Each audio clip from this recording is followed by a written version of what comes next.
Senhoras, senhores, queridas irmãs espíritas, queridos irmãos espiritistas, caras amigas e amigos que nos acompanham pela Web TV Mansão do Caminho, nossos votos de muita paz.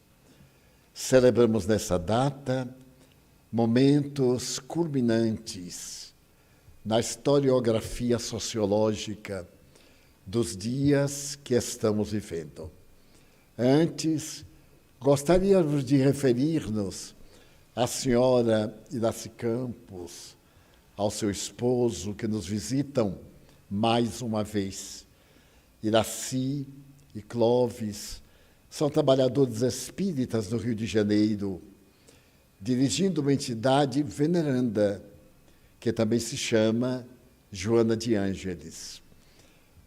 Iraci é médium, oradora, escritora, trabalhando com afinco na construção de uma sociedade melhor.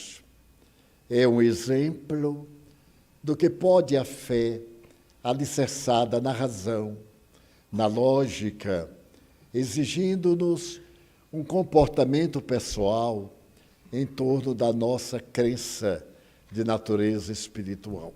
São muito bem-vindos entre nós. Mas estamos em setembro amarelo. É uma evocação à seriedade e à gravidade do nosso comportamento emocional. Esse mês é dedicado à prevenição, ao suicídio. E há 2 dias foi dedicado àquele ao suicídio, cujos índices alarmantes avançam de maneira terrível em relação ao futuro.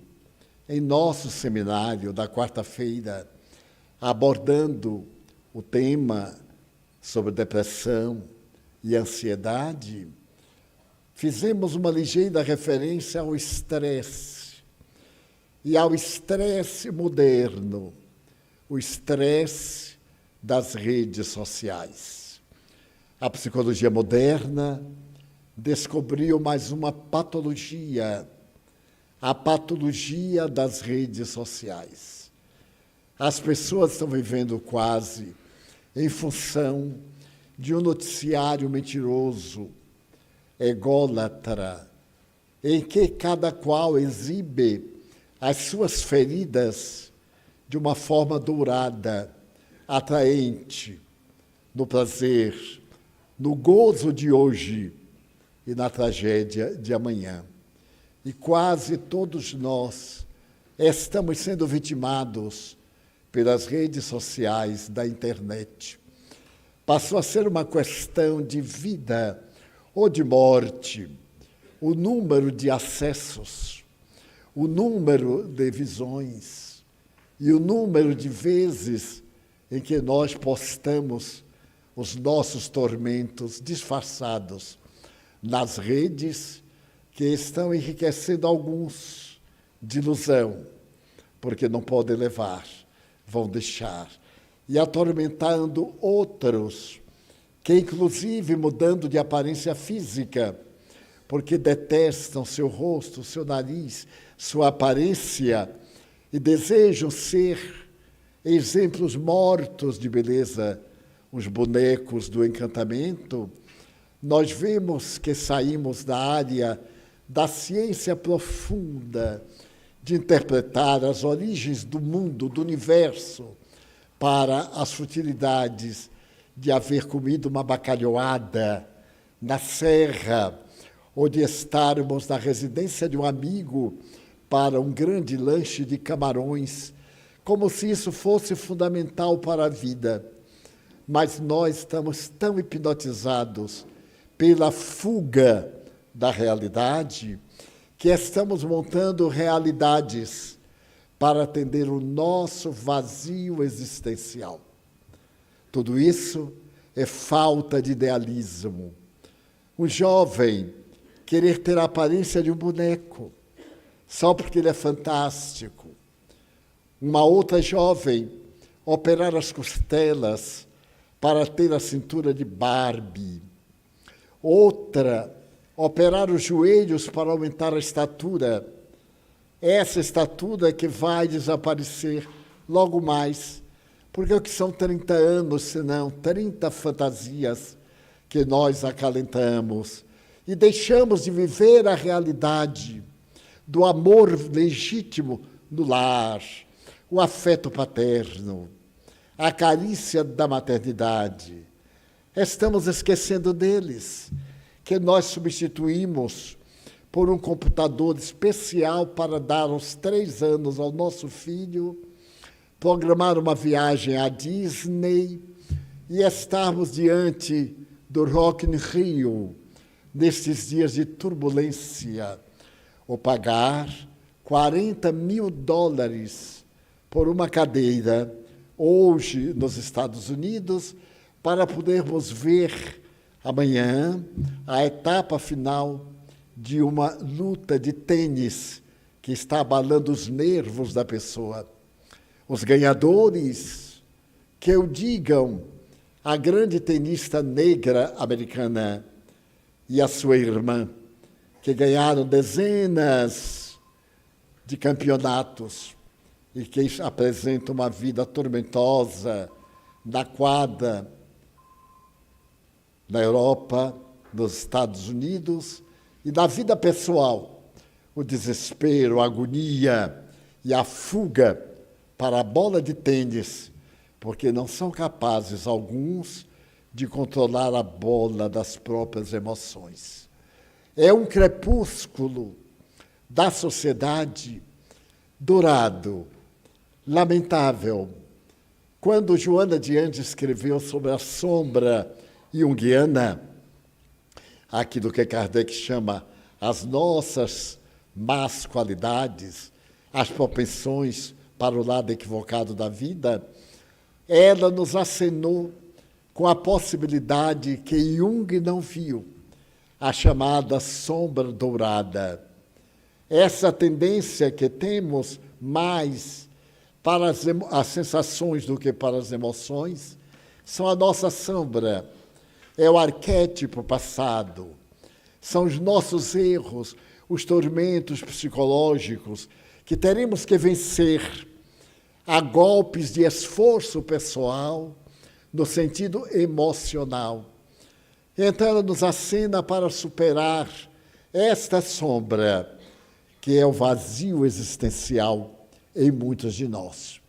E eu me recordo que na minha juventude, aos 19 anos, eu tinha vindo do interior para tentar a vida na cidade grande, em Salvador. E naquele tempo havia bondes e ônibus para diminuir as distâncias em nossa cidade e no mundo. Em alguns países permanecem ainda os bondes, mas no Brasil, com uma ou duas exceções, eles foram eliminados. E numa tarde de muita solidão, porque eu trabalhava numa autarquia federal, fiz um concurso e me tornei funcionário autárquico, eu vi saírem todas as pessoas, cada qual com o seu par, o namorado, o companheiro, o amante, o marido. E eu me sentia absolutamente sozinho.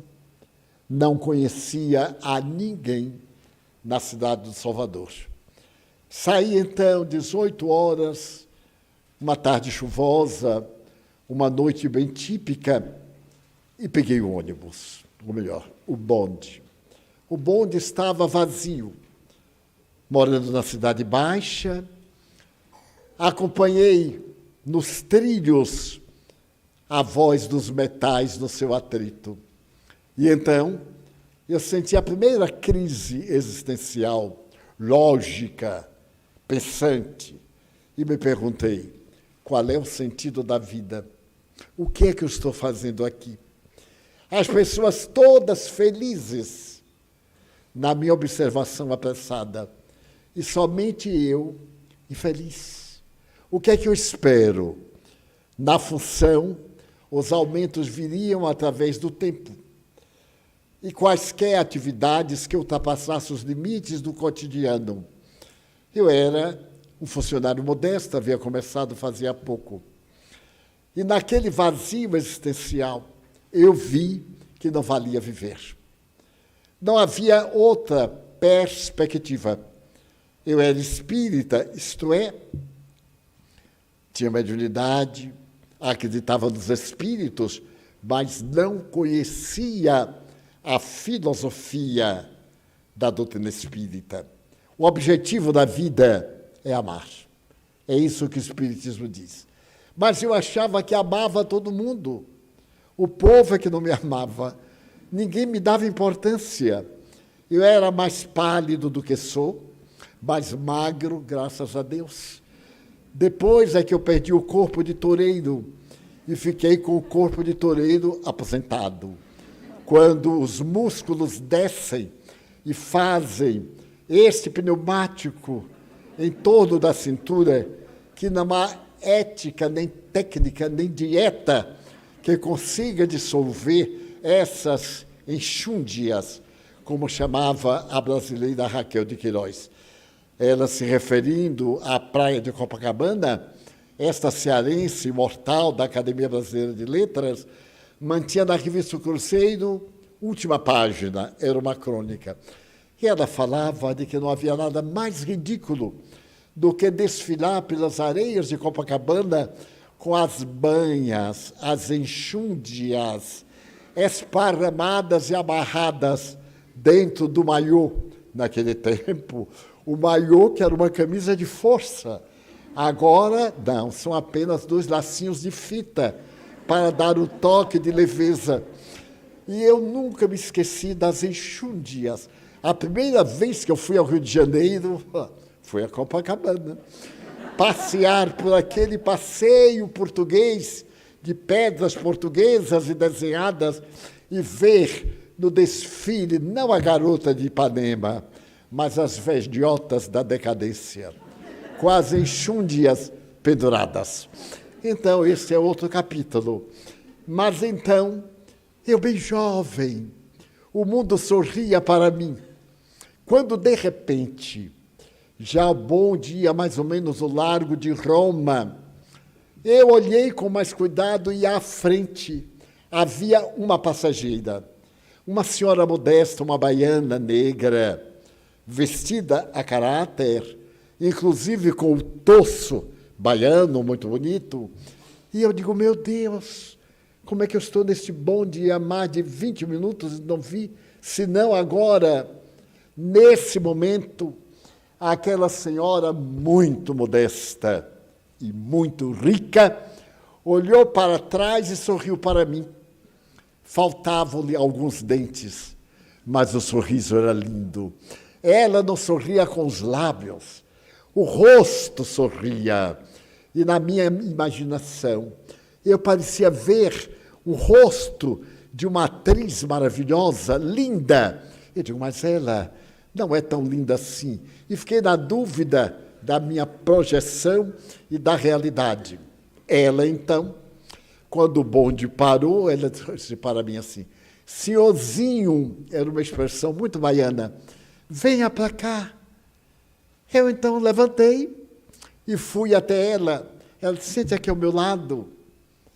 O bonde parou e começou logo a movimentar-se ali na Avenida do Bonfim. E ela me disse, ipsis verbis, está sozinho, não é, meu filho? Eu aí olhei para o lado, olhei para o outro, estou sim, senhora. Agora com a senhora. Ela disse, não, é a sua alma que está sozinha, não é? Atingiu o cerne, era a alma. Eu disse, sim, senhora. Ela disse, não se incomode. Quem não passar pela solidão, não vive, vegeta.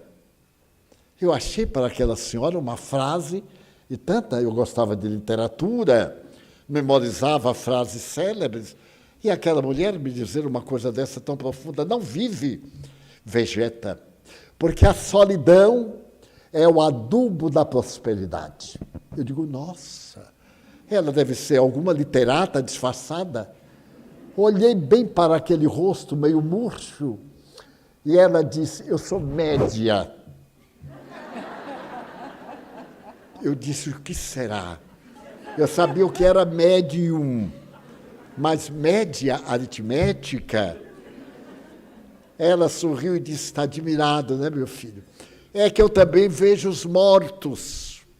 Eu senti um arrepio, porque eu também via, mas eu tinha medo, é claro. Mortos, imagina. Se viver com os vivos é ruim, imagine com os mortos. Então arrepiei-me e ela me disse, eu estou vendo a sua guia.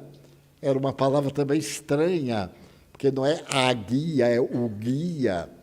É uma frase infinita, impessoal. E o seu guia está me dizendo para lhe convidar para tomar um cafezinho comigo lá em casa hoje. Eu sou o motor que não usa gasolina, usa café. Então, sempre usei café, desde a juventude, para dormir pouco e ter tempo de estudar. Então, ela me perguntou se você vai comigo? Eu disse, mas eu não tenho ninguém, eu vou. Não custa nada. Era ali naquele lado do Bonfim, não havia muitas casas. Saltamos e fomos a um barraco, o lugar mais lindo que eu já estive em Salvador.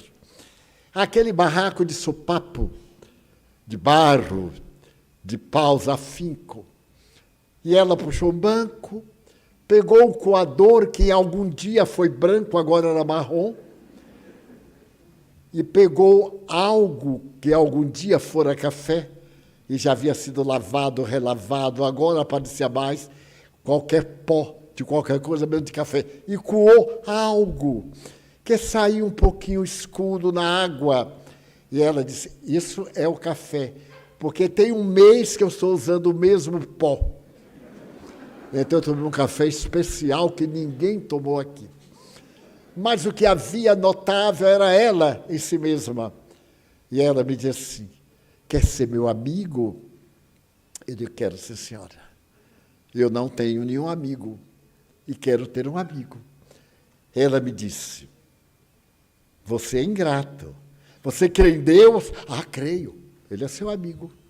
E o maior de todos os amigos. O resto é conhecido. Mas Deus é o amigo infalível.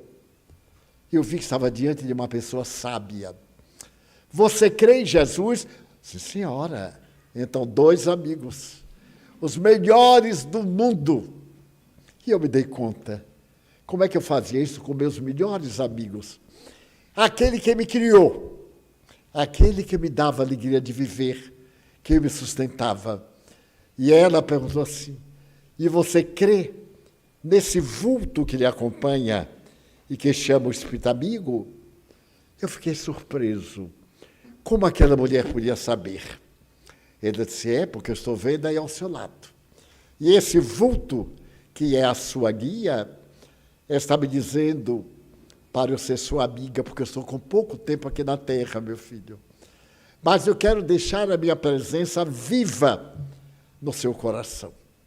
Foi assim que eu encontrei a felicidade. Porque ficamos conversando coisas nenhumas, pobreza, dificuldade. Ela perguntou, o que é que você espera da vida? Eu disse, ser uma pessoa de bem, ter a minha família, amparar meus pais, que já estão muito idosos. Ela disse, não vai poder fazer isto. Não vai ter tempo, porque Deus preparou para você outra família. E a sua família vai acabar rápida. Nós éramos 13 irmãos. Desencarnaram 12. E eu fiquei sem pai, sem mãe, sem tio, sem avô, sem irmão, sem sobrinho. Fiquei esta árvore solitária com uma família que adotei no coração. E esta senhora, na hora que me despedi, ela disse, depois nós vamos nos encontrar.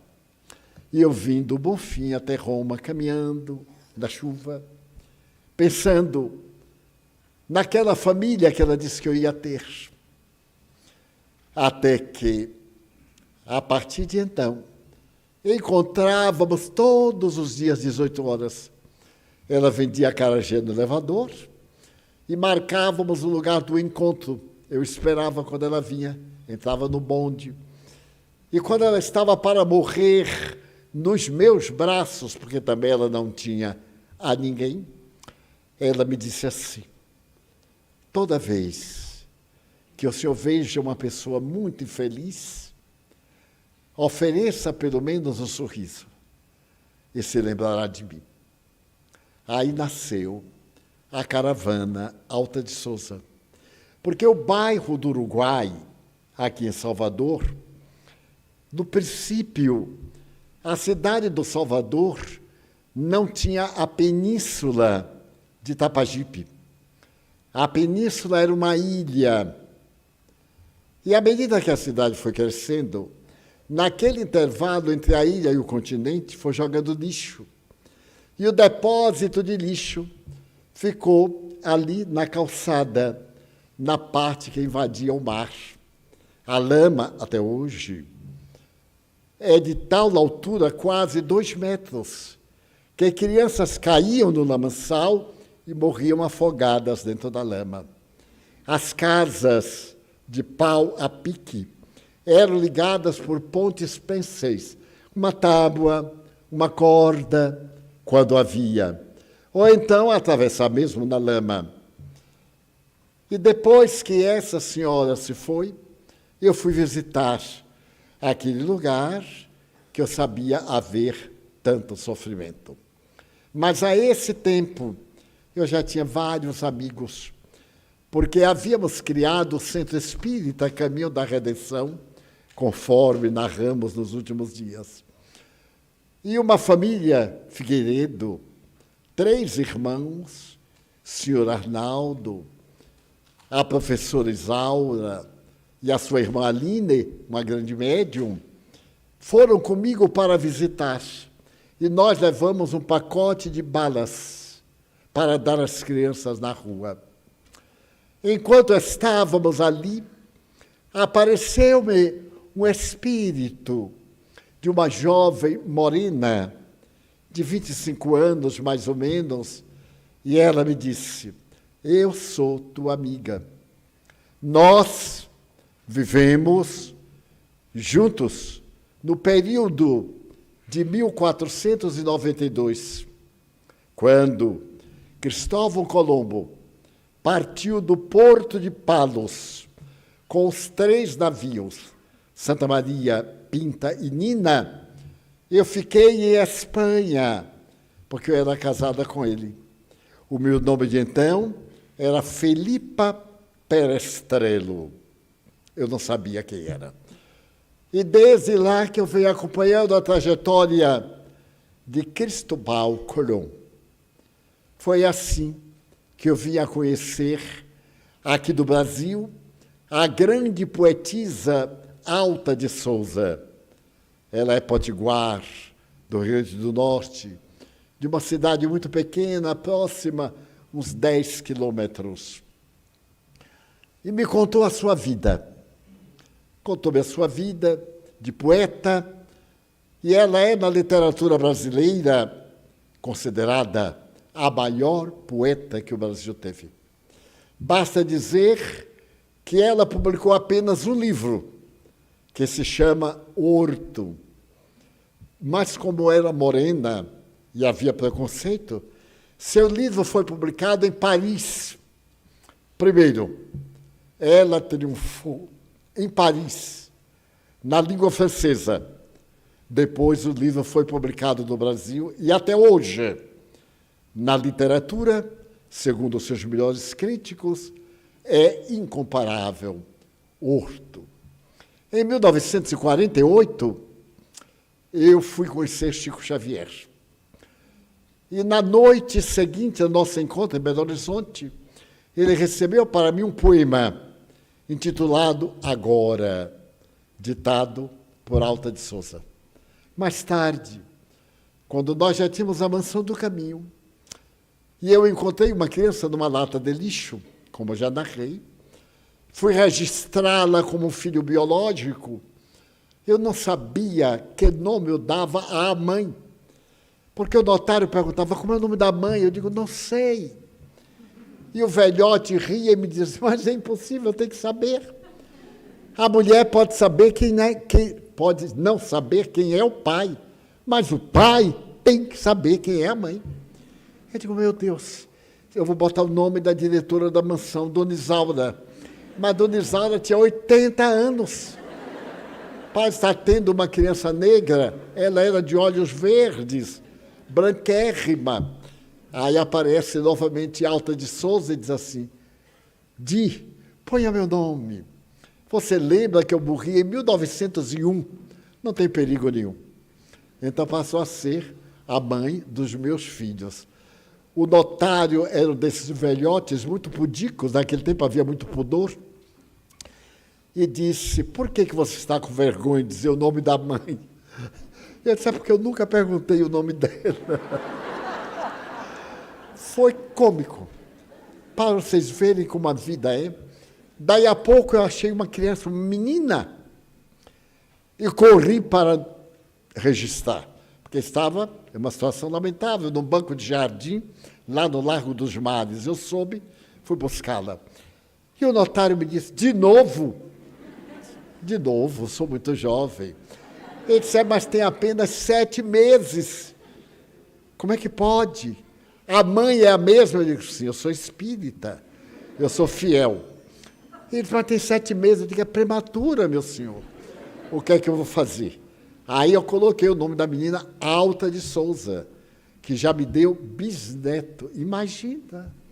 Nesta juventude tem bisneto. Neto eu aceito, bisneto com um pouco de caridade. Agora, tetraneto, não. Eu vou deixar isso para outra reencarnação. E passei a voltar ao Largo do Uruguai. A voltar. E ali conheci uma das histórias mais lindas da minha vida. A mãe negra, que eu já narrei, inclusive na Europa, num grande salão em Paris, eu contei a história da mãe negra, que eu vou sintetizar. Naquele tempo, mais jovem, eu visitava pessoas e aplicava passes. Pela madrugada, à noite, batiam lá na porta, porque o doutor Bezerra de Menezes havia dito que o médico nem tem direito a dormir. Naquele tempo, hoje ele não dorme, coitado, pensando na boiada que ele compra, das fazendas, e menos dos pacientes. O paciente tem internet, tem a robótica, nem precisa tanto de médico assim. Muito bem. Havia uma senhora afrodescendente que frequentava a nossa casa. Era passista, portadora de um fluido extraordinário. E então ela adoeceu e mandou me chamar pela madrugada, porque ela pressentiu que ia morrer. Então eu fui lá no bairro do Uruguai. Seu barraco era modestíssimo. E ela, para viver, lavava roupa de famílias. Mas era de uma beleza espiritual e física impressionante. Nesse tempo, era uma senhora de uns 60 anos. E ela me disse, irmão Divaldo, não posso morrer sem deixar de contar um pouco de mim mesma. O senhor me recebe lá no centro, tem muito carinho por mim, e acho que nem sabe meu nome, não é? Eu disse, mas o nome não é importante. É importante a pessoa. E ela me contou o prelúdio da sua vida, a fome. Até um dia que, não suportando muita fome, ela se resolveu por se entregar a um rapaz do bairro para que ele pagasse um prato de comida. E desse gesto ela fecundou e teve um filho. Quando o filho nasceu, ela disse, ele não passará fome. Eu farei de tudo para que meu filho seja feliz. E trabalhei de uma forma a que meu filho tivesse dignidade. Comprei meu barraco e aqui o criei. Coloquei-o numa escola, ele revelou uma inteligência muito bonita, Depois ele foi para o ginásio. E um dia ele me disse, mamãe, eu quero ser médico. Eu disse, meu filho, há preconceito. Você é muito negro. Mamãe, eu quero ser médico. Mas era quase impossível. O vestibular era uma tragédia, e ainda é. Ele disse, mas eu quero ser médico, mamãe. Esforce-se. Eu aí fui vender acarajé. Trabalhava de noite, lavando roupa, de dia fazendo acarajé. Meu filho fez o vestibular e passou em terceiro lugar. Quando ele disse em casa, mamãe, eu passei, eu perguntei, para onde você passou? No vestibular, mamãe. Eu não acreditei. Eu vim à faculdade, perguntei, a moça mostrou a relação, mas eu disse, minha filha, eu não sei ler. Então eu vi o nome do meu filho em terceiro lugar. Aí eu jurei que ele seria um grande médico. Continuei vendendo acarajé, e nessa época se usava muito roupa de linho branco, J120 era o máximo. E a roupa de meu filho era passada a ferro quase com magia. Usava velas Parma-7 para dar aquele brilho típico. E da faculdade colocaram o nome dele, Mosca, no leite. Porque ele muito negrinho, todo de branco. A cabecinha parecia de uma mosca e ele não se importava. Certo dia, eu estava cá embaixo vendendo acarajé quando chegou o senhor e disse, mas a senhora faz o melhor acarajé da Bahia. Eu sou professor da universidade. Eu desço o elevador para vir comprar seu acarajé todo dia. Eu disse, eu lembro do senhor. Ele disse, eu sou professor de medicina. Eu digo, o quê? Sou professor de medicina. E o senhor conhece lá na faculdade Mosca no Leite? Ah, meu aluno. É um excelente aluno. Ele é... Eu ia dizer que era meu filho, mas fiquei com vergonha dele poder sentir-se humilhado de ser filho de uma vendedora de acarajé. Ele disse, ele é meu afilhado de batismo. Porque anteriormente, no batismo, havia uma madrinha que levava uma toalha bordada para receber a criança. E quando morriam os pais, morriam os padrinhos, que seriam os pais substitutos, a madrinha de toalha exercia o papel de mãe. Então, eu queria pedir uma coisa ao senhor. Dê uma chance a meu filho. Meu filho de toalha, não diga que eu pedi. Ele disse, mas que chance a senhora quer? O senhor tem consultório? Tenho. Ponha para ele ajudar o senhor, para ele trabalhar. E eu não lhe cobrarei acarajé mais nunca. É um autoempreendimento que nós fazemos. Ele aceitou.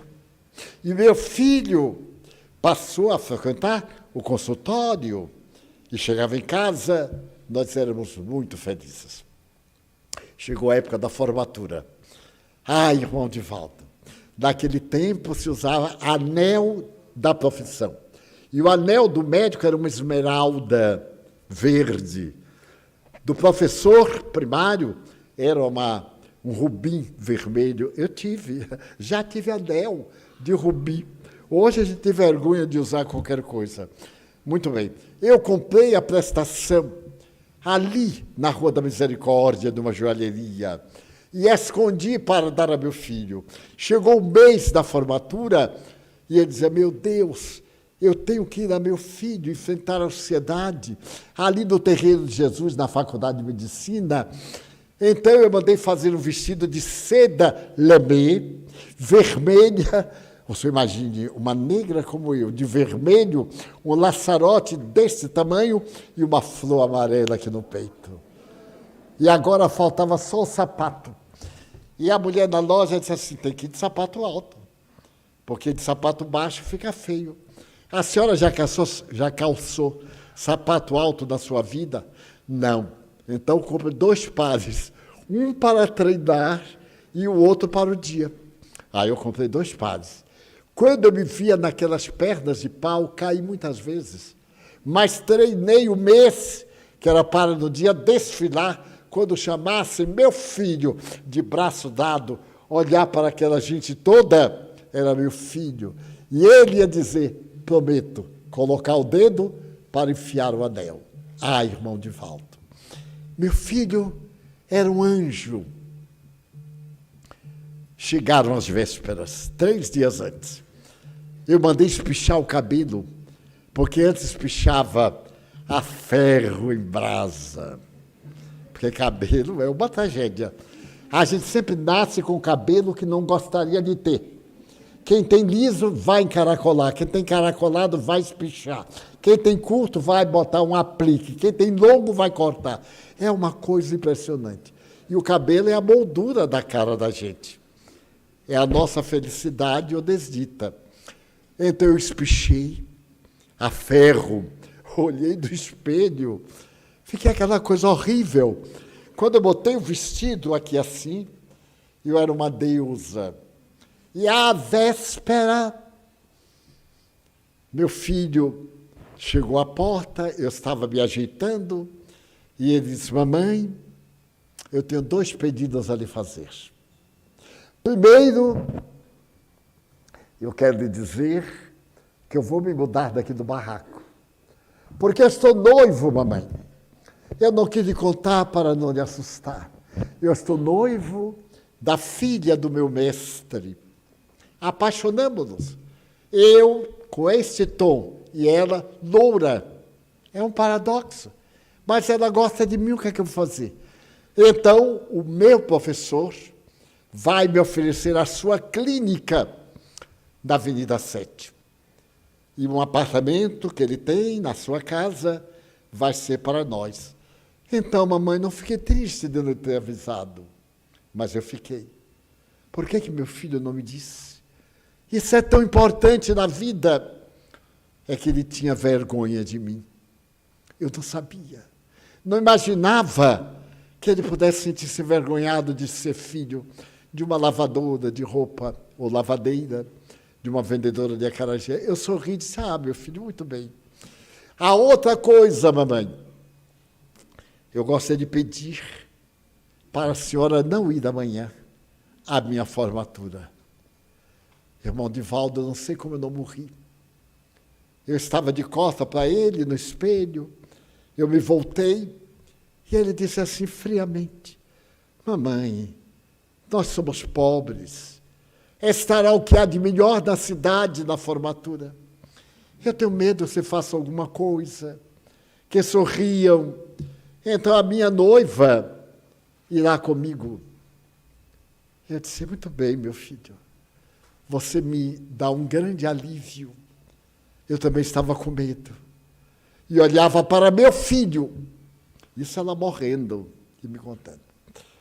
Então eu abri uma gaveta e disse, meu filho, aqui está o seu anel. Mamãe, comprei há quase 1 ano e já paguei o táxi que vem nos buscar. Tem aqui o recibo. Ele disse, mamãe, eu não vou voltar mais aqui a esta casa, porque a senhora sabe, não fica bem morar aqui no meio dos infelizes. Eu serei um médico famoso, a senhora vai ver. Outra coisa. Quando a senhora adoecer, não precisa ir ao meu consultório. A senhora me telefona, aqui está o número de telefone. Meu filho sabia que eu sou analfabeta.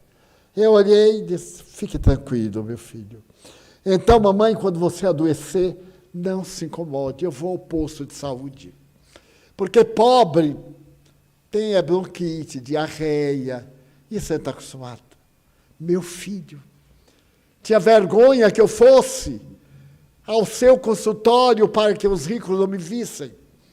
Eu não ia humilhar meu filho, eu disse para ele assim, você fique tranquilo, porque eu nunca irei ao seu consultório. E nunca mais eu vi meu filho. Estou morrendo. Ele casou-se, não me convidou. É natural, eu compreendo. Ele é pai, é um grande médico. O povo me fala do jornal, mas eu quero lhe pedir uma coisa. quando ele souber que eu morri e que o senhor foi a única pessoa que veio aqui, ele vai lhe procurar para saber o que é que eu conversei com o senhor. E se ele perguntar que eu guardei mágoa dele, diga que não. Eu amo meu filho. Só umas coisas que eu não compreendo. Eu disse, eu também não compreendo, mas entendo. E daí a pouco, ela morreu. Morreu a minha segunda amiga. No dia seguinte, sepultamos, queimamos o barraco, porque ela havia morrido de tuberculose. E daí, há 2 semanas, eu estava atendendo como de hábito. Eu atendo há mais de 70 anos. Quando eu levantei a vista, eu vi, porque eu o conhecia da imprensa, ele era famoso. E digo, nossa, o que é que eu vou dizer a ele? Esperei. E aí, enquanto ele chegava, eu tive os vários sentimentos. Ingrato, perverso, covarde, coitado, é doente, é infeliz. A gente vai variando, né? E ele aproximando. Quando ele se aproximou, ele me disse, seu Divaldo, eu sou o doutor fulano de tal. Ele disse, muito prazer. Eu venho aqui lhe fazer uma pergunta e espero ser atendido. Eu digo, muito bem. Eu soube que o senhor atendeu uma lavadeira que morreu há 1 semana ou 2, lá no bairro do Uruguai. É verdade? Eu disse, talvez eu me lembre dela. Eu vou muito visitar pessoas para morrer. E depois essa senhora ficou com o senhor até a morte. Eu disse, ela conversou com o senhor? Eu digo, sim, conversamos. Eu falei do mundo espiritual que a aguardava. Ela me contou suas dores.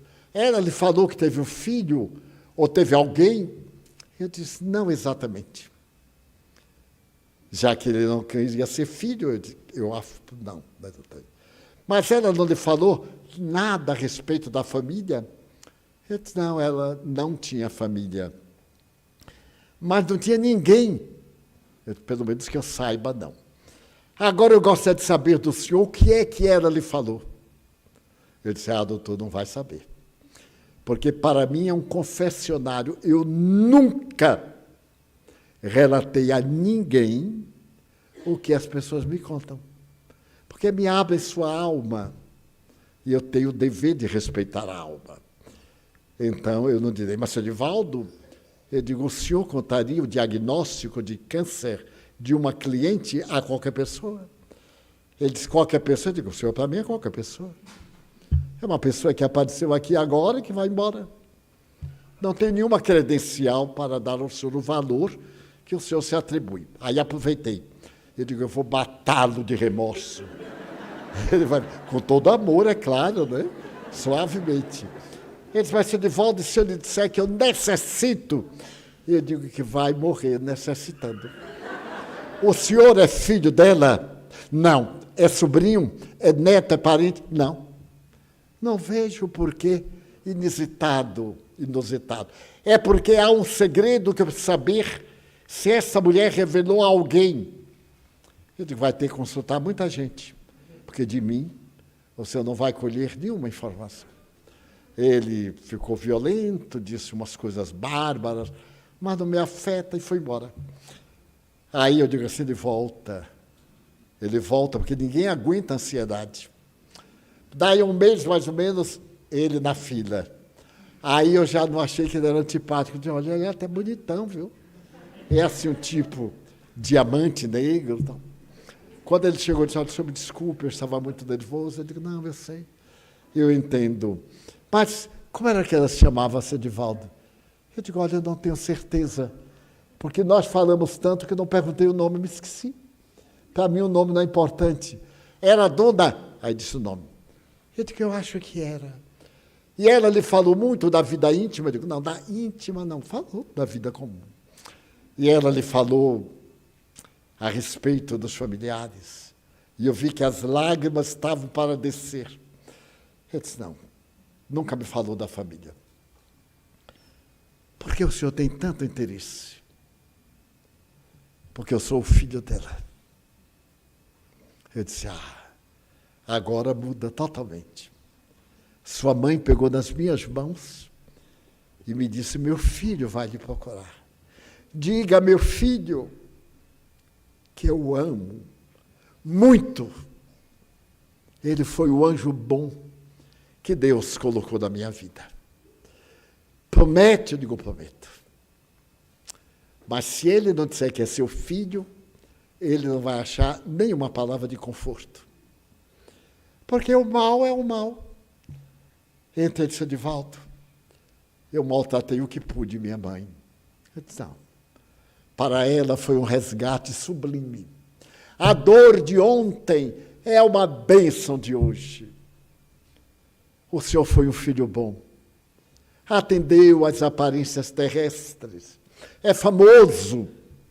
É um excelente mestre na universidade.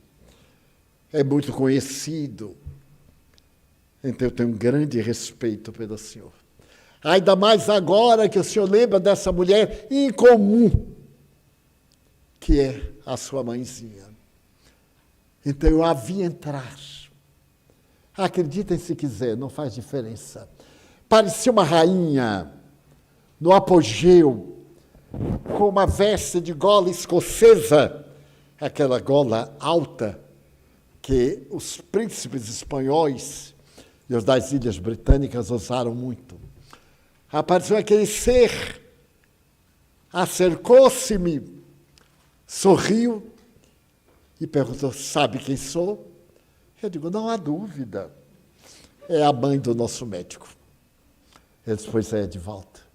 Na pobreza, na miséria, resgatei os crimes que eu pratiquei. Da corte de Filipe II. Eu não sabia também quem era, mais tarde eu fui saber. E então meu filho foi a pedra que limpou o diamante da sua jaça. Eu digo, por isso que ela falava tão bem. Memória transcerebral. Memória da reencarnação. Então meu filho e o abraçou. Ele tremeu um pouco e disse, Edivaldo, eu sinto uma coisa estranha. Eu digo, é a nossa rainha, sua mãezinha.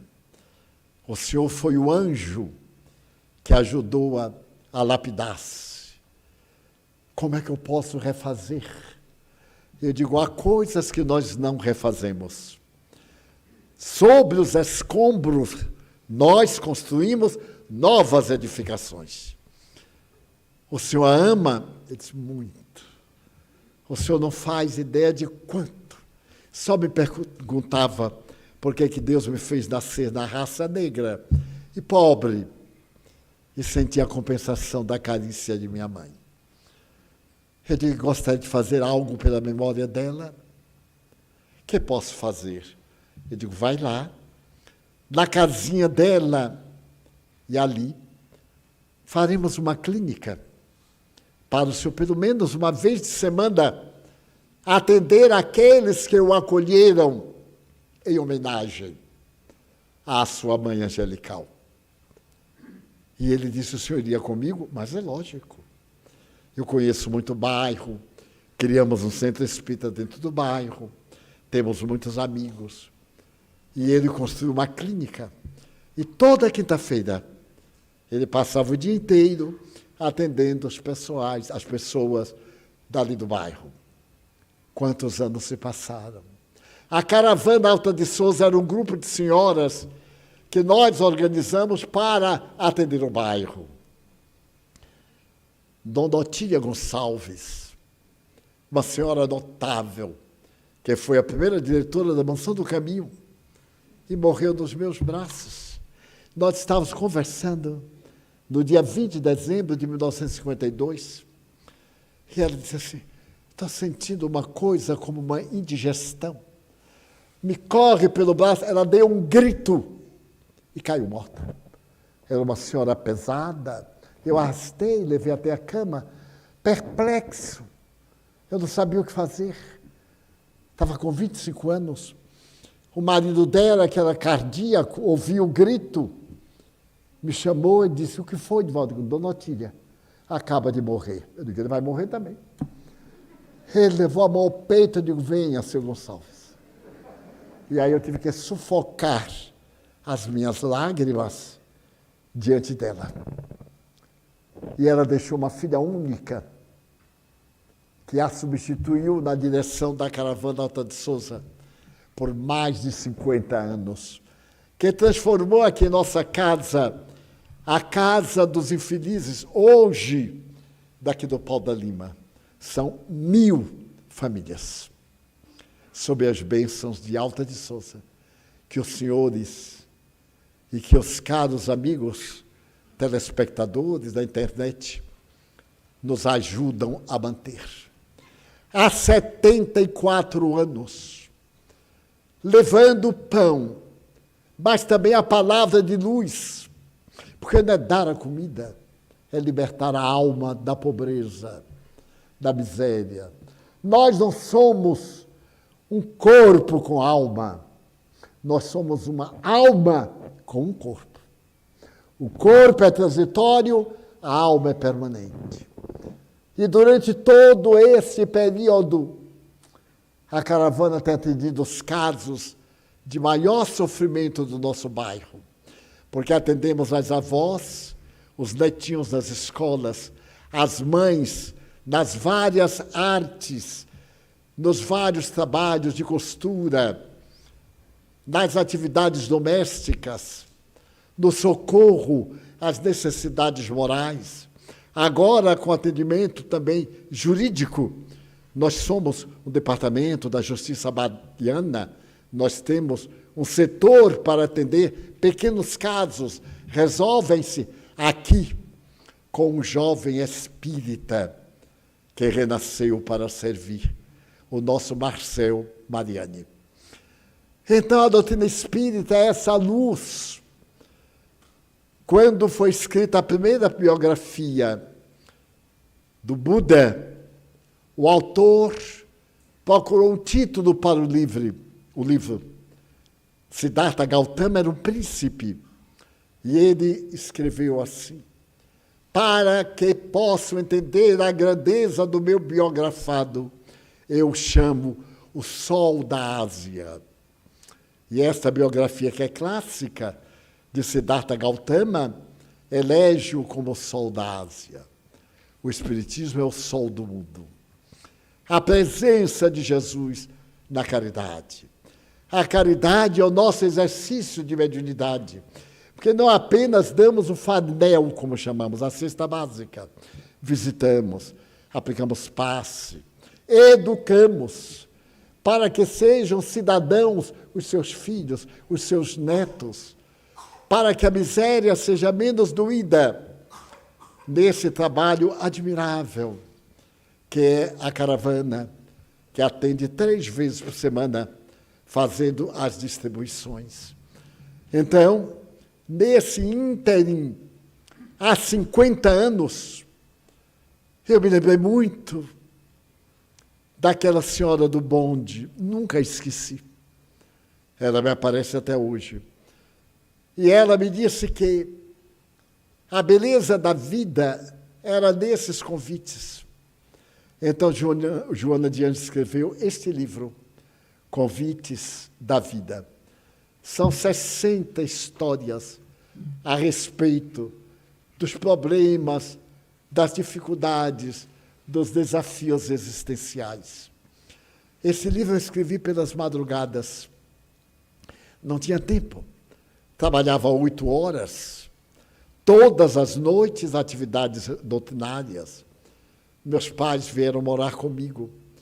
E então Joana de Ângeles sugeriu que Nilson fizesse uma mesa, como a mesa de hospitais.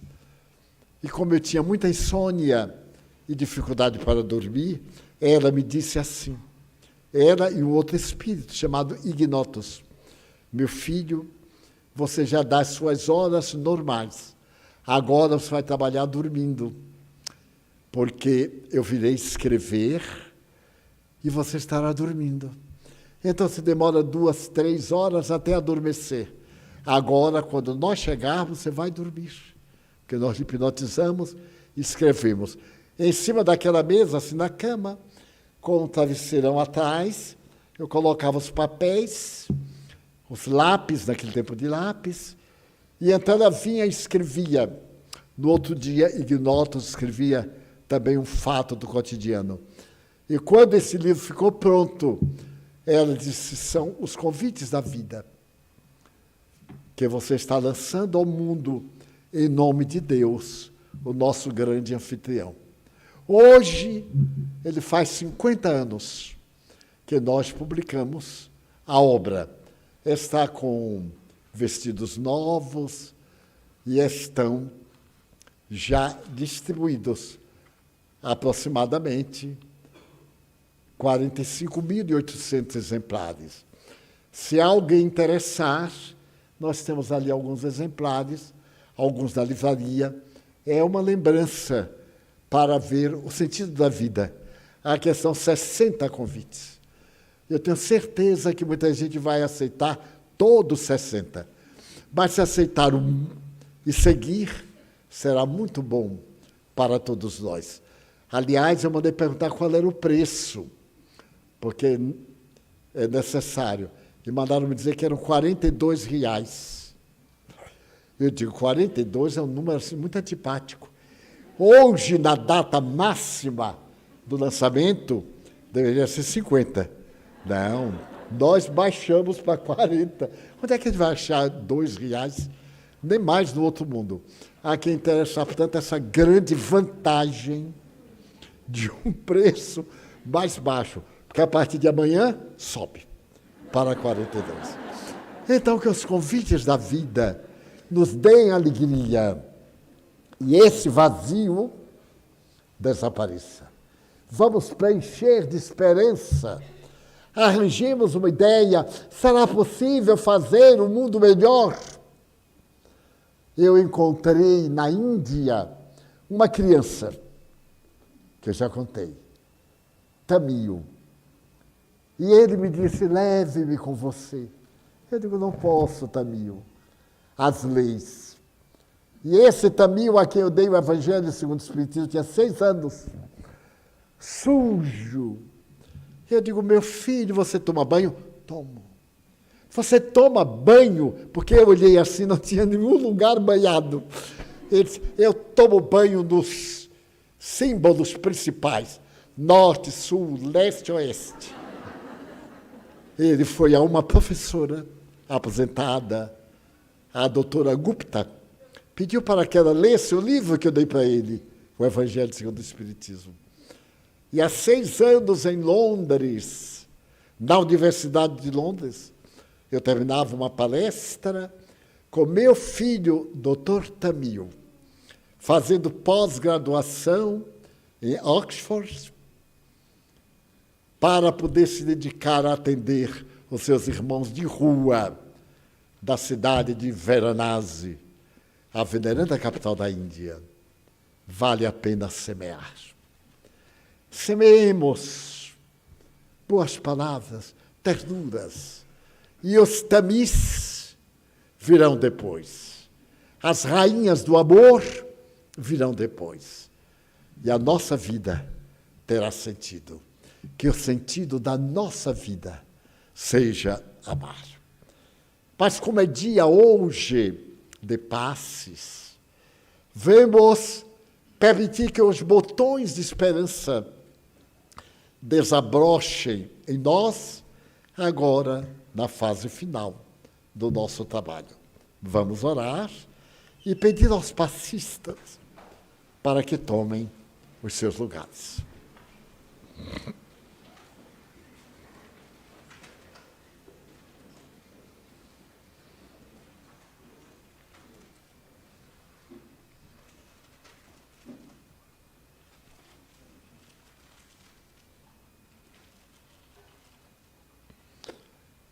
Nosso divino amigo, exoramos a tua misericórdia, suplicamos as tuas bênçãos para todos nós. Abençoa os médiuns, que serão veículos transmissores de energias benéficas. sejam antenas captadoras, transmissoras. Abençoa-nos a nós, a nossos familiares, aqueles a quem amamos. Abençoa aqueles que se afastaram de nós, tornando-se-nos inimigos, animosos, almas que saíram do nosso caminho. Também te suplicamos pelos suicidas, neste dia, compaixão e misericórdia para a sua loucura.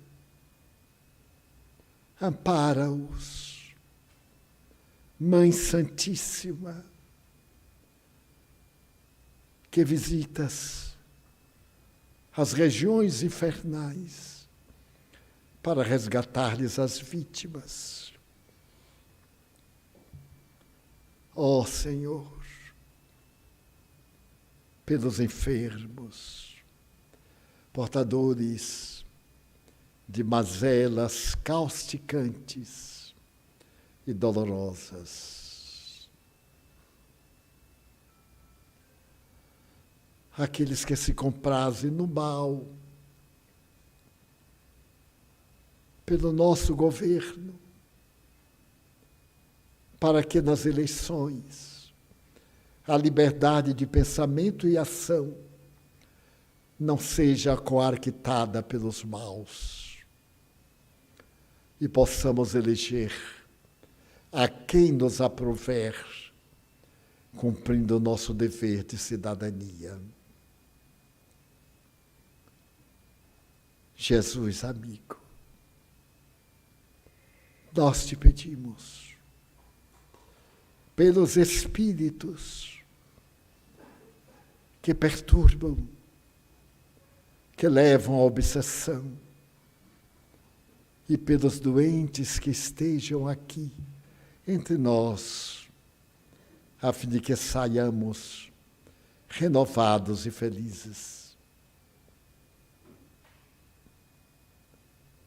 Senhor da vida e da morte, suplicamos-te pela paz, paz pessoal, familiar, social, pela paz no Brasil, pela paz na terra. Ó Príncipe da fraternidade, abençoa nossa água para que conduza os fluidos saudáveis para a nossa renovação. Por fim, abençoa a tua casa, seus diretores, seus frequentadores, seus clientes, a todos nós. E despede-nos em paz. Que cheguemos em nossos lares, aonde formos, melhores do que quando saímos. Em nome de Deus, de Maria Santíssima e dos Espíritos bons, encerramos a nossa reunião com votos de muita paz para todos. Está encerrada a nossa reunião.